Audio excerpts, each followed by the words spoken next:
Туглук Хамид, получивший статус беженца в Швейцарии, сообщил, что его пожилые родители были приговорены к 18 годам лишения свободы. До выхода на пенсию отец и мать Туглука работали в государственном учреждении Илийской провинции и никогда не вмешивались в политику. Туглук Хамид, согласившийся на репортаж с корреспондентом радио «Свободная Азия», сообщил, что, покинув Восточный Туркестан, он больше не посещал родину. После получения политического убежища молодому человеку удалось встретиться с родителями на территории Турции в 2014 году. 27 января 2017 года родители Туглука направили в лагерь перевоспитания, после чего осудили на 18 лет из-за того, что их сын попросил убежище у Швейцарии. В связи с данным вопросом пресс-секретарь Всемирного уйгурского конгресса сделал следующее заявление. Из-за давления мирового сообщества Китай заявил, что так называемые центры переподготовки были закрыты. Однако, согласно имеющимся данным, китайское правительство поэтапно судит уйгуров, находящихся в лагерях перевоспитания. После пыток и издевательств заключенные уйгуры переводятся в обычные тюрьмы.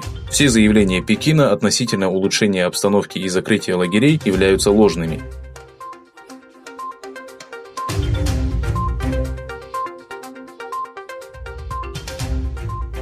Исполнительный директор Уйгурской академии Абдульхамид Карахан, генеральный секретарь академии профессор Фархат Курбан, преподаватель университета Анкары доктор Эркин Эмет и ассистент из Уйгурского института исследований Мухаммед Ильхам встретились с заместителем председателя партии справедливости и развития Джевдетом Йылмазом.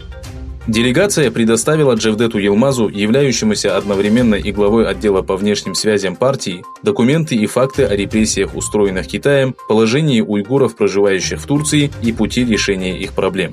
Йылмаз заявил, что партия справедливости и развития будет и дальше поддерживать уйгуров.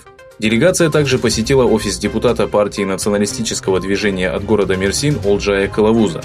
От имени Всемирного уйгурского конгресса, Уйгурской академии и Института китайских исследований депутату были вручены благодарственные таблички за защиту интересов уйгурского народа в турецком парламенте.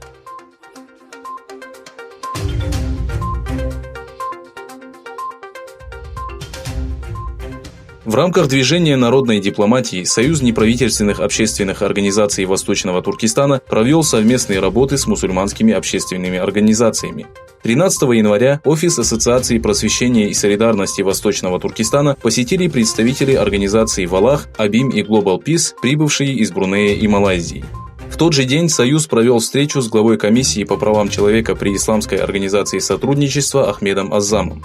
Сторонами были рассмотрены обстановка Восточного Туркестана, проблемы, с которыми сталкивается уйгурская диаспора, положение задержанных уйгуров, находящихся в Таиланде, и другие важные вопросы. В свою очередь, генеральный секретарь Ассоциации просвещения и солидарности Абдулахат Абдурахман провел пресс-конференцию в представительстве гуманитарной организации ИХХ в городе Шанлы-Урфа.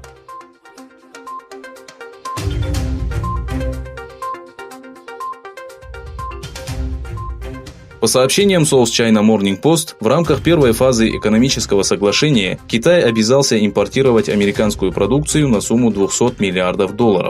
Импорт коснется таких секторов, как энергетика, услуги, сельское хозяйство и промышленность. 75 миллиардов будет выделено на промышленность, 50 на энергетику, 40 на сельское хозяйство и 35 на сферу услуг. Первый этап торгового соглашения будет подписан в ближайшие дни.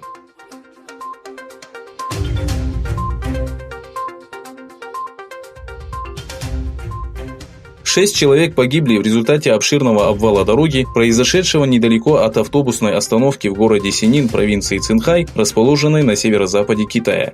Ранее поступали сообщения, что из-за происшествия 10 человек числятся пропавшими без вести, а 16 госпитализированы. Обвал случился примерно в 17:30 в понедельник, из-за чего под землю провалился городской автобус, находившийся на остановке. Поисково-спасательные работы еще не окончены. Причины инцидента определяются.